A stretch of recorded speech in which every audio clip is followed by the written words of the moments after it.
에베소서 1장 두 번째 시간입니다. 인용한 성경은 한글 킹제임스 성경입니다. 7절부터 보겠습니다. 그 사랑하시는 이 안에서 우리가 그의 은혜의 풍성함을 따라 그의 보혈을 통하여 구속, 곧 죄들의 용서함을 받았느니라.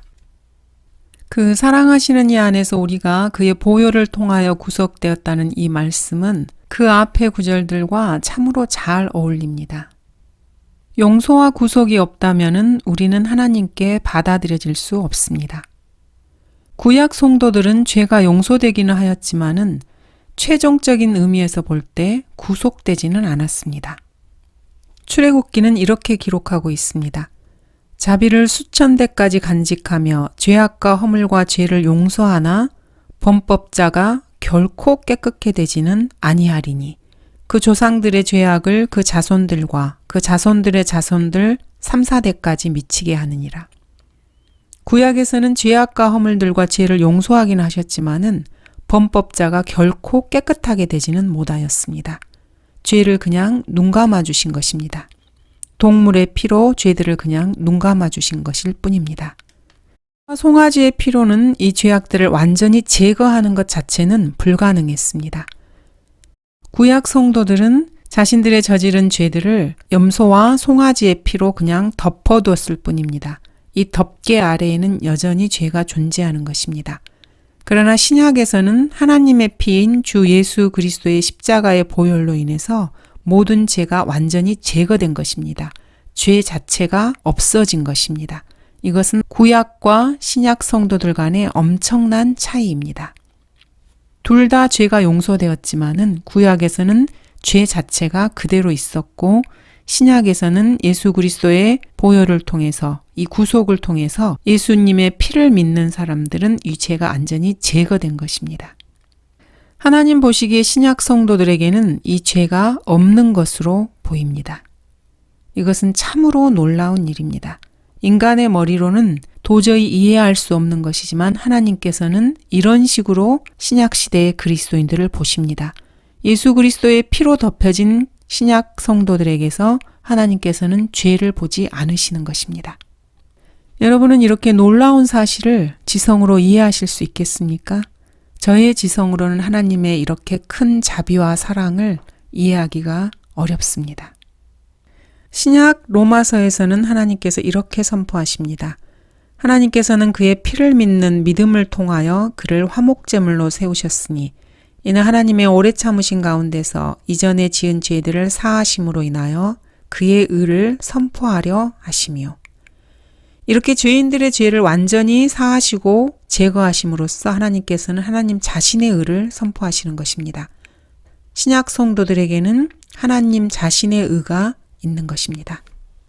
그는 새 언약의 중보자이시니 이는 첫 언약 때에 범죄한 것들을 구속하시려고 죽으심으로써 부르심을 받은 자들로 그 영원한 유업의 약속을 받게 하시려는 것이라.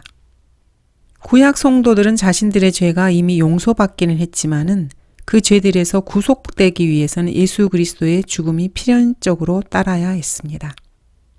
그렇게 해서 구약 성도들은 그 영원한 유업의 약속을 받을 수 있었습니다.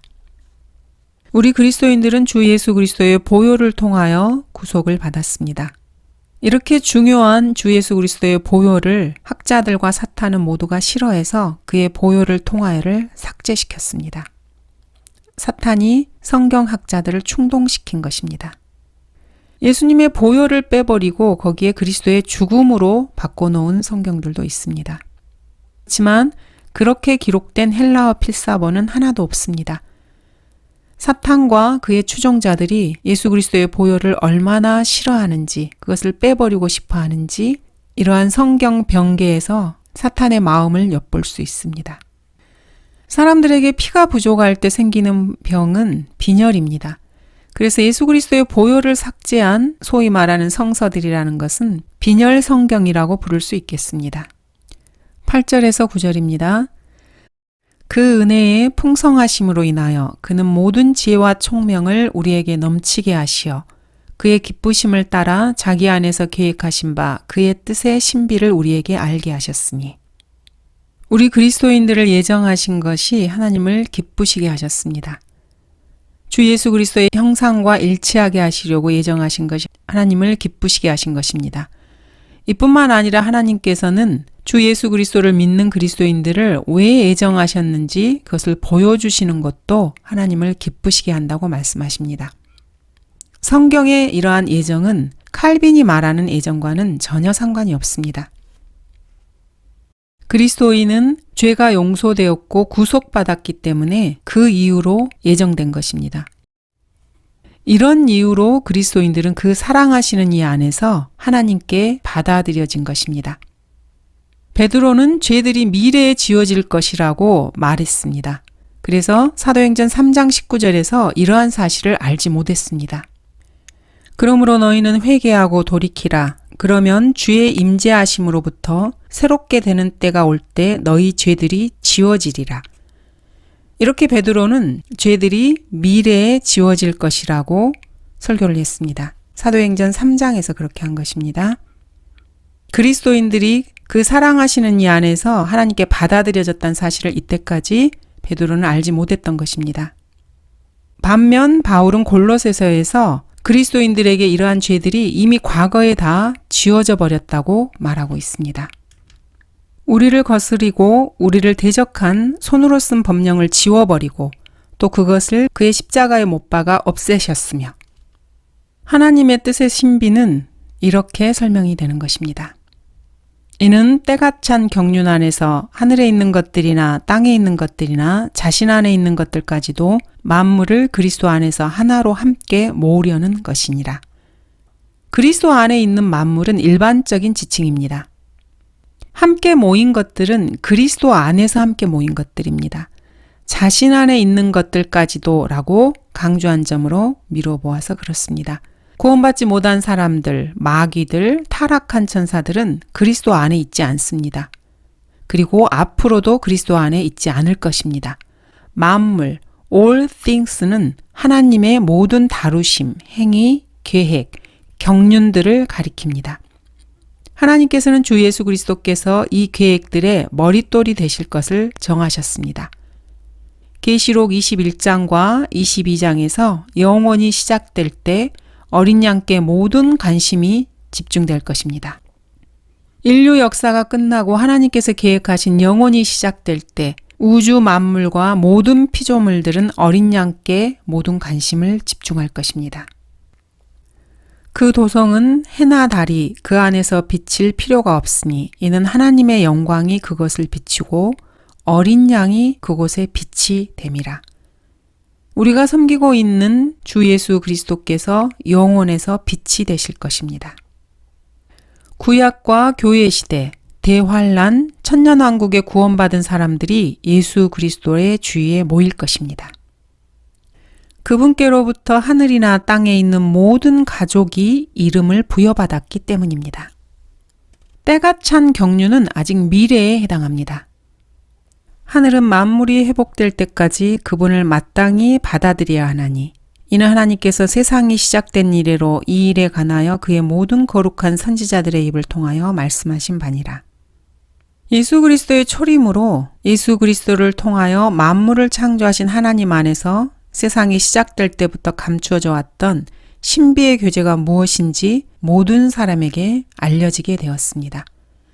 그리스도의 초림으로 인해서 이러한 시대가 열린 것입니다. 이 시대는 요한계시록 21장에서 새하늘과 새 땅이 만들어지는 그때에 끝날 것입니다. 본문 말씀으로 인해서 두 가지 이단이 나왔습니다. 첫 번째는 후천년주의입니다. 후천년주의는 인간의 시간은 때가 찰 때까지 자동적으로 점점 뻗어나간다고 주장합니다. 그래서 그 때가 되면은 모든 사람이 그리스도께로 돌이킬 것이라고 주장합니다. 두 번째는 오리겐과 벌린거에서 시작된 보편적 구원론입니다.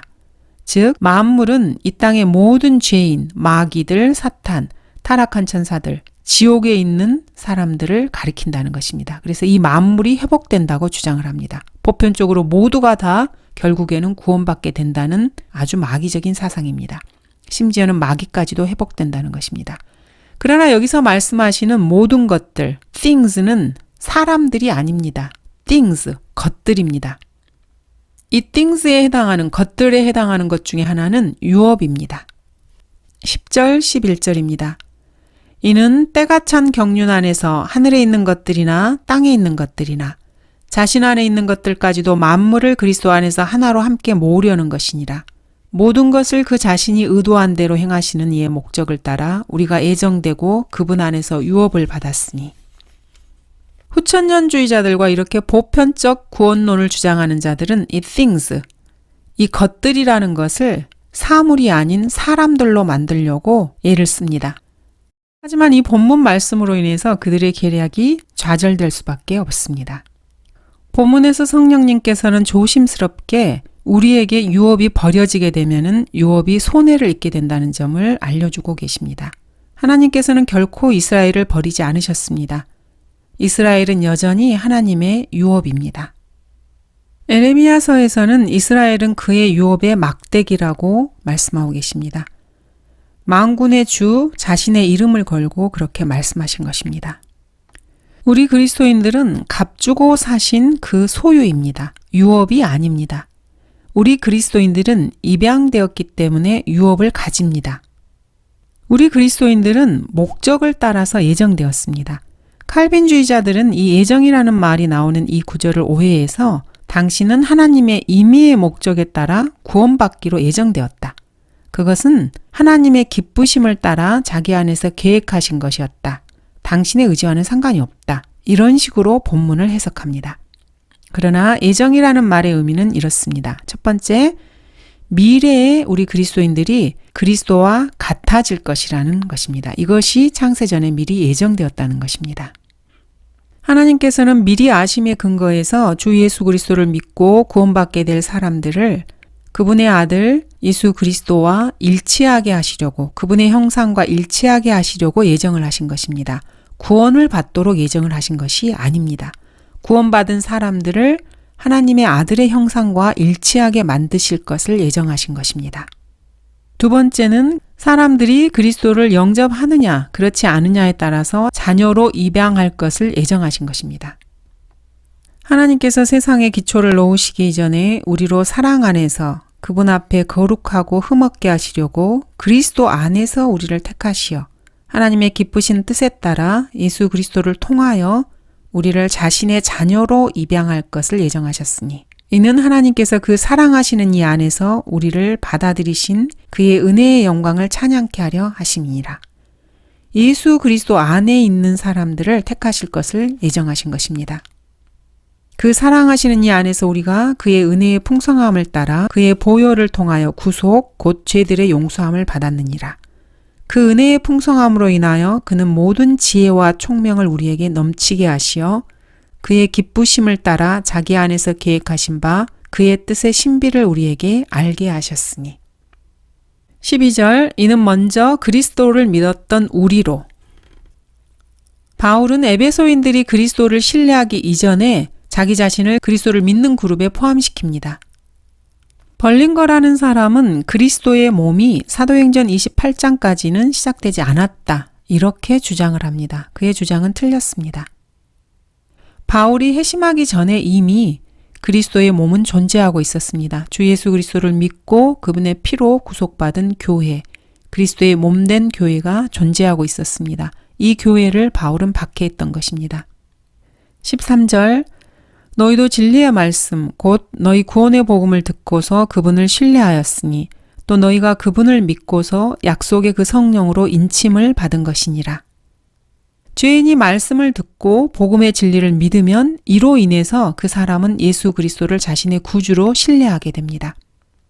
죄인이 자신의 의지를 사용해서 이렇게 할 때 하나님께서는 그 죄인에게 영적 할례를 행하십니다.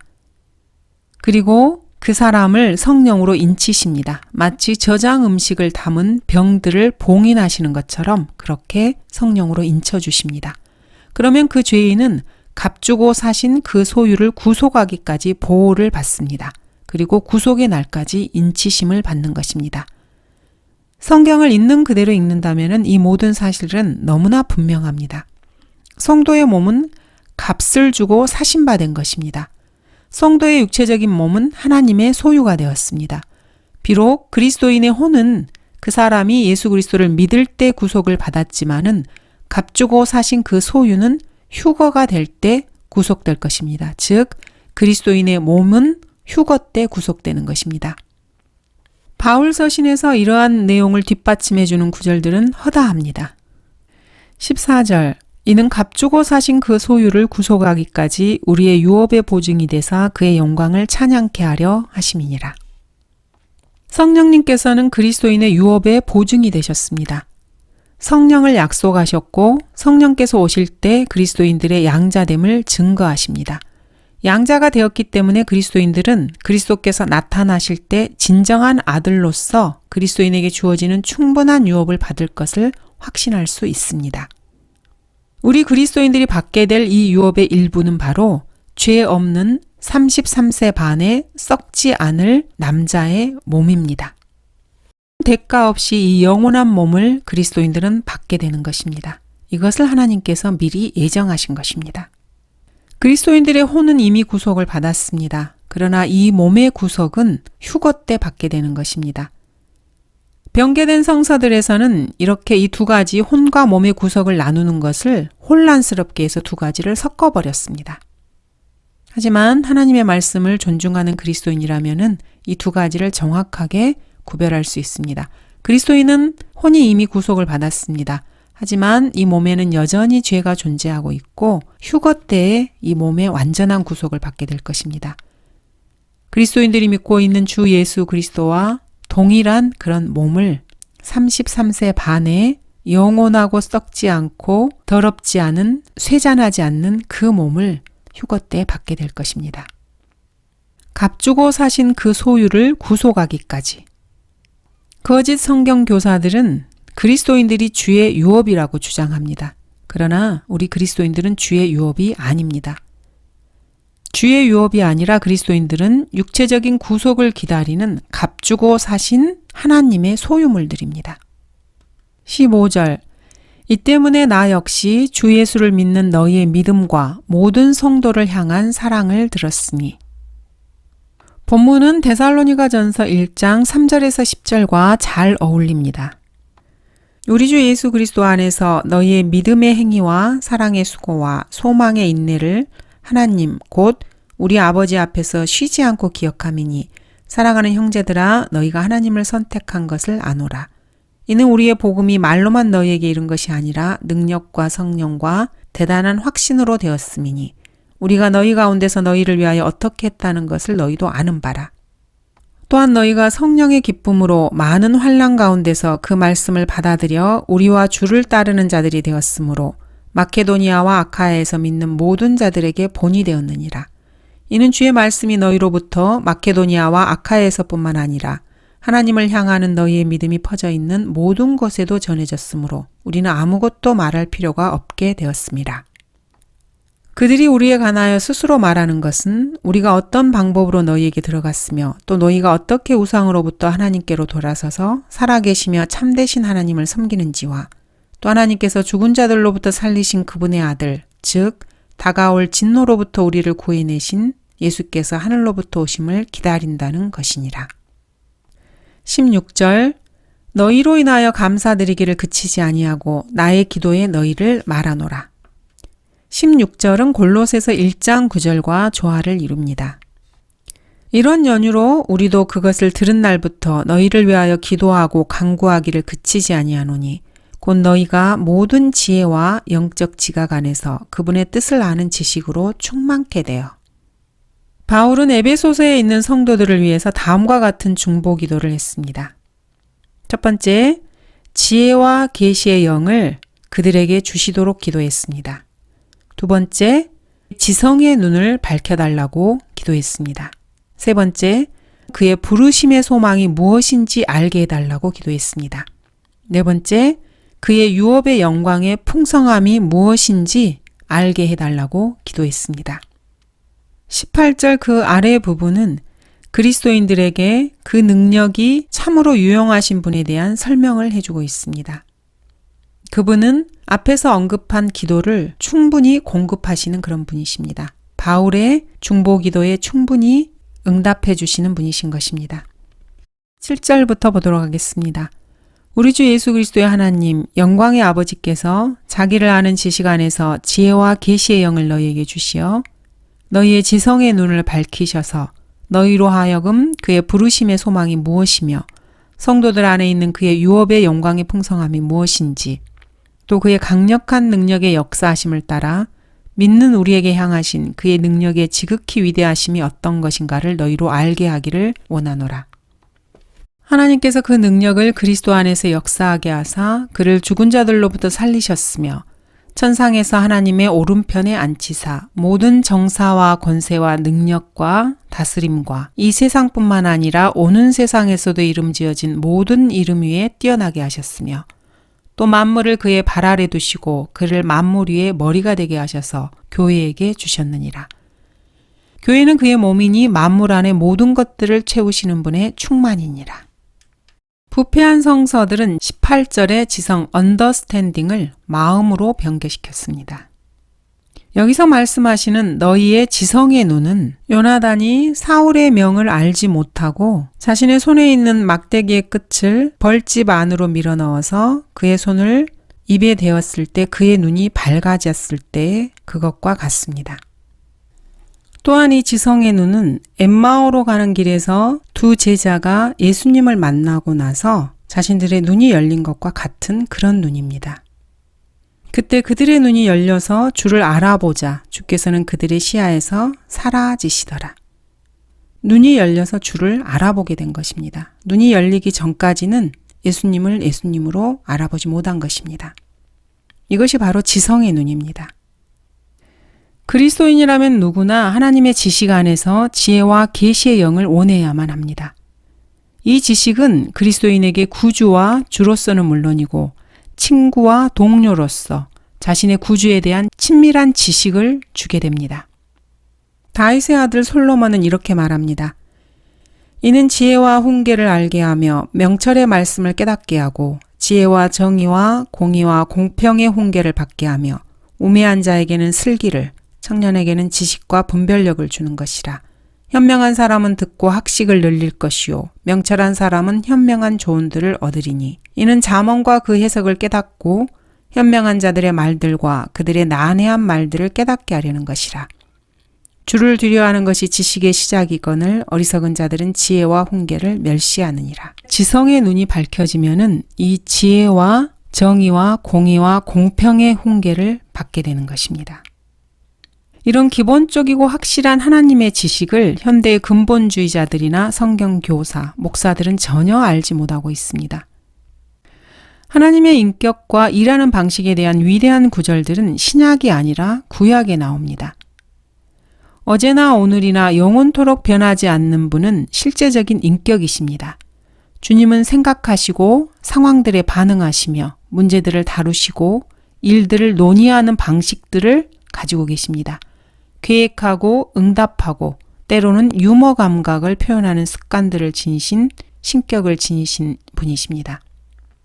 기록된 성경이 아니라 자신들의 상상과 육신의 생각으로 말하는 자들은 사실 하나님을 무시하는 자들입니다.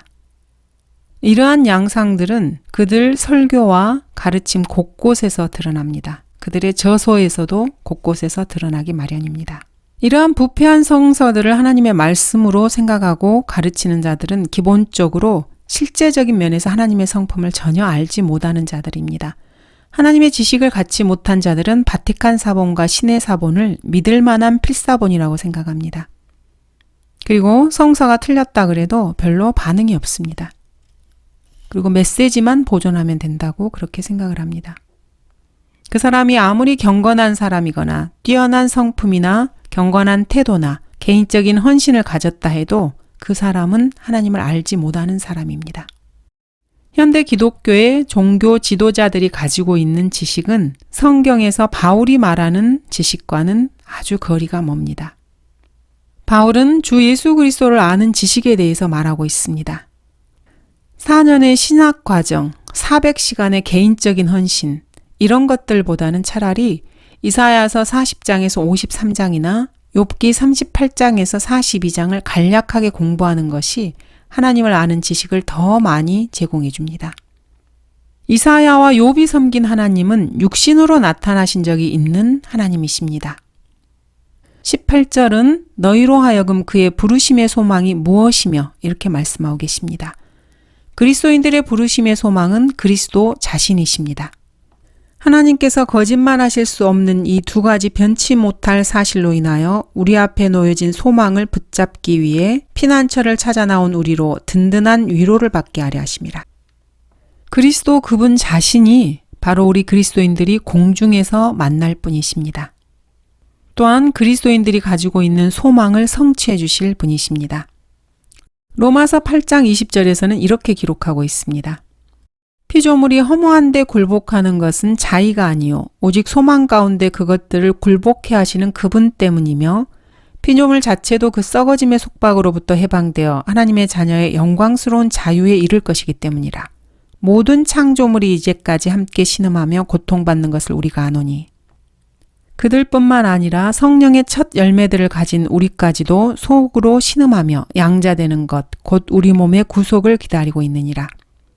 이는 우리가 소망에 의하여 구원을 받았음이나 보이는 소망은 소망이 아니라 사람이 보는 것을 왜 바라리요. 주 예수 그리스도께서는 우리 그리스도인들의 소망이십니다.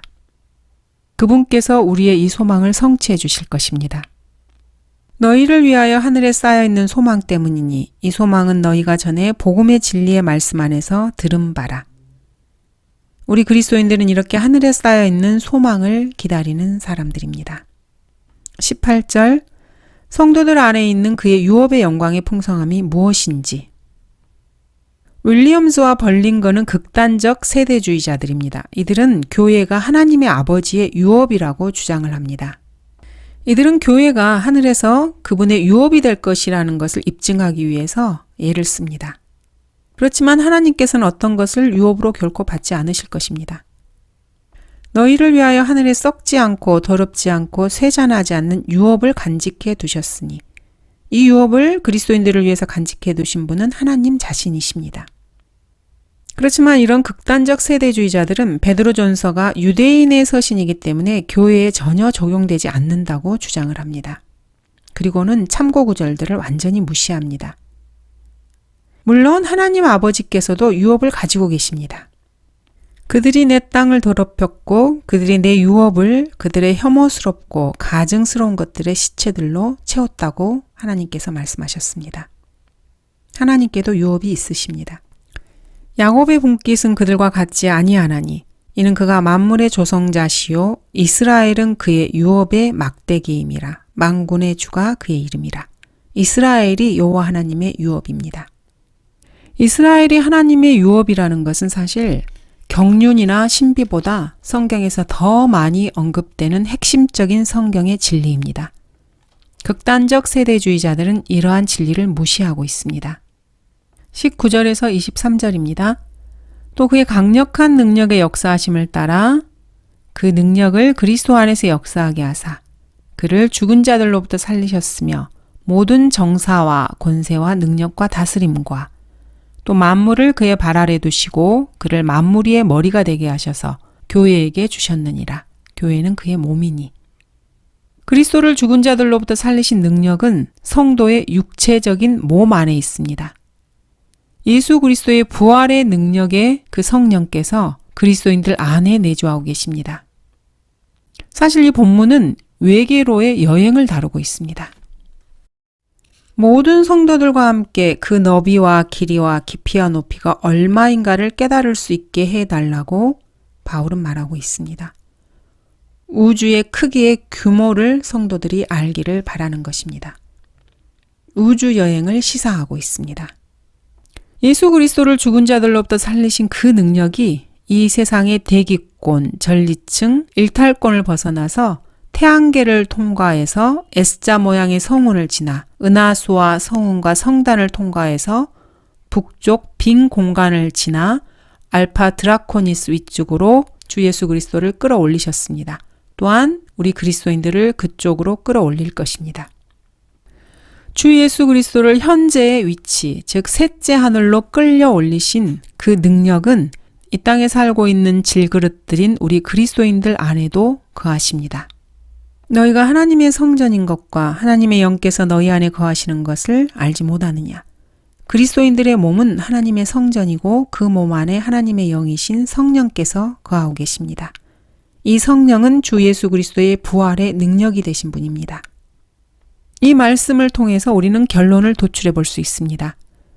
그리스도께서 부활하셔서 셋째 하늘까지 올라가셨다면 우리 그리스도인들도 내주하시는 성령을 힘입어 그렇게 할 수 있다는 것입니다. 이것이야말로 참으로 그리스도인들이 피할 수 없는 결론입니다. 바울은 이렇게 기도했습니다. 하나님의 자녀들이 이러한 진리들을 보고 이러한 진리를 붙잡고 하나님의 성품과 행동이 나타나도록 그렇게 기도했던 것입니다. 모든 그리스도인들은 초당 10만 광년의 속도로 우주를 여행할 능력이 있는 사람들입니다. 그리스도인들 안에는 이런 능력을 가졌습니다. 그리스도인들은 이런 우주 여행을 할 우주인들입니다. 그러므로 성경대로 믿는 그리스도인이라면 과학의 업적 앞에 무릎을 꿇고 거기에 경의를 표할 필요는 없습니다. 본문 말씀은 단순히 영적인 면에서 예수 그리스도의 주권과 왕되심을 다루는 것이 아닙니다. 우주 탐험, 우주 여행이라는 실제 영역에서도 위대한 능력을 다루고 있는 것입니다. 부패한 배교자들은 이러한 모든 위대한 구절들을 다 놓쳐버린 자들입니다. 성경은 그 본문을 믿는 사람들에게 이렇게 위대한 진리를 계시해주고 계십니다. 배교자들은 성경 본문을 해석하는 데 있어서 은유적인 성향을 보입니다. 알렉산드리아 이단의 특징입니다. 그래서 본문에 천상, heavenly places라는 이런 실제적인 장소에 대해서 즉각적인 거부감을 표현합니다. 주 예수 그리스도께서는 모든 것 위에 계십니다. 여기서 위, above라 함은 영적인 머리 되심은 물론이고 지리적인 위치에 있어서도 그렇다는 것입니다. 주 예수 그리스도께서는 지리적인 면에 있어서나 방향 면에 있어서 우주의 만물 위에 계십니다. 권세와 권위와 관련해서도 우주의 만물 위에 계십니다. 사탄, 마귀들, 천사들, 스랍들, 그룹들, 천사장들이 모두 주 예수 그리스도께 복종합니다. 보좌, 다스림, 정사, 권세, 민족들, 사람들, 짐승들, 식물, 바다, 산, 별, 은하수, 행성, 온자, 양성자, 중성자, 전자도 주 예수 그리스도께서 직접적인 뜻과 허용하시는 의지에 의해서만 존재하고 유지됩니다. 주 예수 그리스도께서는 교회 시대와 대환란, 천년왕국, 그리고 영원토록 모든 이름들 위에 높임을 받아야 합니다. 모두가 예수의 이름의 능력에 만세를 부르고 천사들은 꿇어 엎드리게 하라. 오직 그분의 말씀만이 그분의 이름 위에 높임을 받으십니다. 이것이야말로 보수주의, 복음주의, 근본주의라는 이름 뒤에 감추어진 자기 자랑으로 일관한 학자들이 하나님의 말씀을 계속해서 표적으로 삼는 이유입니다. 누군가 하나님의 말씀을 고친다면 그 사람은 간접적으로 하늘과 땅의 최고 권위 위에 자신의 권위를 두는 것입니다. 그래서 로마 카톨릭 교황이 하나님의 말씀의 권위에 접근하는 방식은 사실 1880년 이후에 살았던 300명 이상의 인류학자들이 사용했던 방식과 근본적으로 차이가 없습니다. 만물은 지리적인 의미에서 볼 때 주 예수 그리스도 발 아래 있습니다. 이 땅은 주 예수 그리스도의 발판일 뿐입니다. 주 예수 그리스도의 원수들은 아직 정복되지 않은 상태입니다. 그분의 원수들은 아직 그분의 발 앞에 입맞추지 않았습니다. 그렇지만은 곧 그렇게 될 것입니다. 그 아들에게 입맞추라. 그렇지 않으면 그가 노하실 것이요. 그가 조금만 격분하셔도 너희가 그 길에서 망하리라. 그를 신뢰하는 모든 사람은 복이 있도다. 내가 내 원수들을 내 발판으로 삼을 때까지 너는 나의 오른편에 앉아있으라 하셨나이다. 주께서 시온에서부터 주의 능력의 막대기를 보내시리니 주의 원수들 가운데서 다스리소서. 주의 권능의 날에 주의 백성들이 아침의 태로부터 오는 거룩함의 아름다운 것들 가운데서 자원하리니 주께서는 주의 젊음의 이슬을 가지셨나이다. 주께서 맹세하셨으니 후회하지 아니하시리라. 너는 멜키세덱의 계율에 따른 영원한 제사장이라 하셨도다.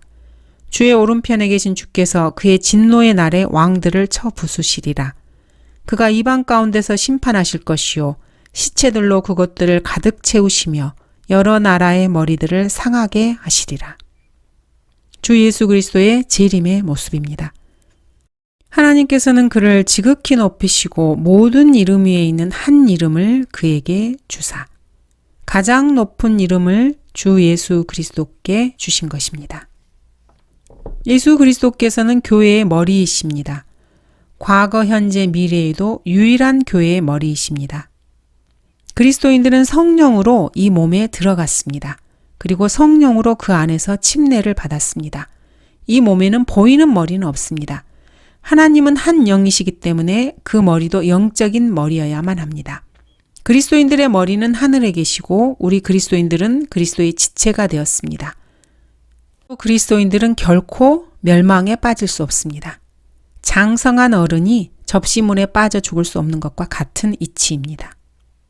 그리스도로부터 떨어져 나간 행위를 주장하는 정통주의 배교자들에게는 문제가 되겠지만은 구원받은 그리스도인들은 셋째 하늘의 신선한 공기를 매일매일 마시고 있습니다. 또 함께 일으키사 그리스도 예수 안에서 천상에 함께 앉히셨으니 그리스도인들은 영으로 셋째 하늘 천상에 주 예수 그리스도와 함께 지금 현재 앉아 있습니다. 22, 23절 교회에게 주셨느니라. 교회는 그의 몸이니. 교회의 정의에 대해서 주목하셔야 합니다. 교회는 결코 정치적인 집단이나 사회개혁단체, 친교 모임, 사교클럽, 오락장소, 시위장소, 강연장소가 결코 아닙니다. 교회는 그리스도의 몸을 말합니다. 그리스도의 지상의 몸은 겸손과 온유의 몸이셨습니다.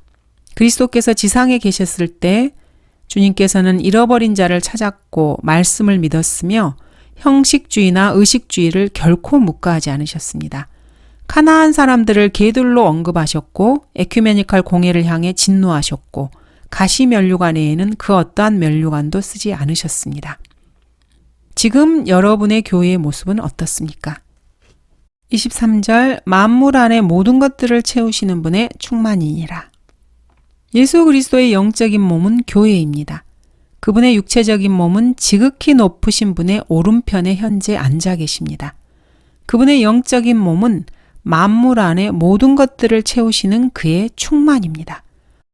우주를 채우시는 분은 그의 몸인 교회 안에 살아계시며 그분의 몸의 형태로 거하시는 신격의 충만함이십니다. 우리 믿음의 창시자요 완성자이신 예수를 바라보자. 그는 자기 앞에 놓인 즐거움을 위하여 십자가를 견디시고 수치를 개의치 아니하시더니 하나님의 보좌 오른편에 앉으셨느니라. 주님께서는 하나님의 보좌의 오른편에 현재 앉아 계십니다. 주님은 우주 만물을 채우고 계십니다.